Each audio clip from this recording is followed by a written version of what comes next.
Hi, this is Lavon, and I'm going to continue my teaching series, God's Plan of Salvation, Written in the Heavens. In our last study, we were examining the constellation of Taurus the Bull. Well, in today's study, we're going to look at the decans that comprise this particular star constellation. And there are 3 decans located in the constellation Taurus of the Bull, and all of which foretell of a coming Redeemer who will first judge the wicked and afterward shepherd his people. The first decan in this particular constellation is Orion, which is referred to as the coming prince. Now the word Orion it comes from a Hebrew root word which means light. And the book of Job makes reference to Orion and Pleiades on 2 occasions. Job chapter 38 verse 31 reads as follows: Canst thou bind the sweet influences of the Pleiades, or loose the bands of Orion?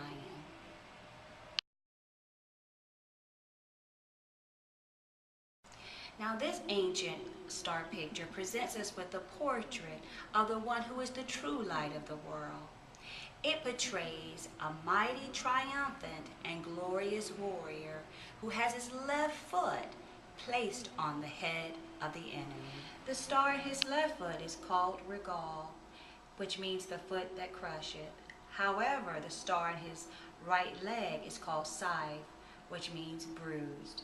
And this is the exact word used in the prophecy of Genesis 3 and 15, thereby connecting this ancient star picture to this grand primeval promise of God. It conveys the idea that he that has risen in triumph and glory is first he that was humbled in death. The mighty one is girded in a glorious girdle with 3 brilliant stars in his belt. The hilt of his sword is in the form of a lamb, intimating that this is the lamb that was slain.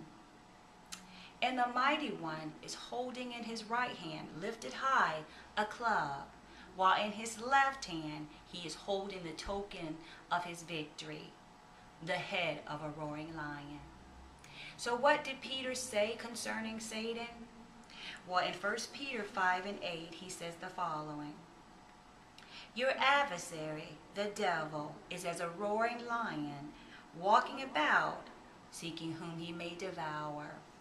So as you can see, we have the mighty one who is seen both in the act of crushing and cutting off the head of the adversary.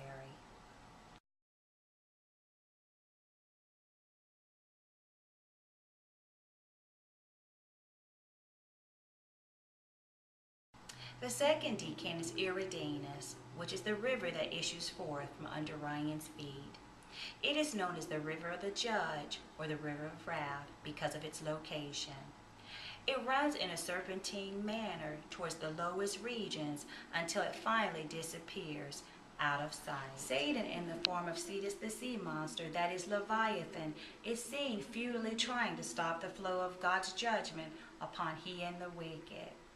And just as the river of Orion is seen symbolically as a steady stream, God will pour forth a steady stream of judgment upon the wicked during the tribulation period. And it says in Isaiah chapter 30, verse 27 and 28 the following: Behold, the name of the Lord cometh from afar, burning with his anger, and the burden thereof is heavy. His lips are full of indignation, and his tongue as a devouring fire, and his breath as an overflowing stream.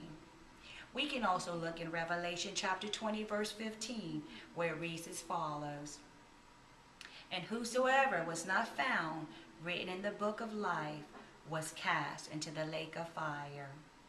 So instead of life-giving water, this stream is filled with fire, and is none other than the lake of fire and brimstone, where Satan and the wicked will be cast, following the final judgment of mankind. The final decan is Orion the shepherd, who is seen seated upon the Milky Way, lovingly holding his flock in his arms.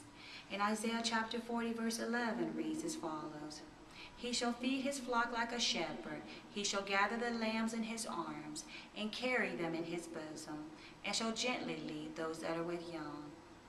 Now this star picture portrays and conveys that Jesus Christ, the life and salvation through Jesus Christ, that he will offer his flock when he finally rules and reigns in righteousness and judgment over all the earth. Until next time, grace and peace.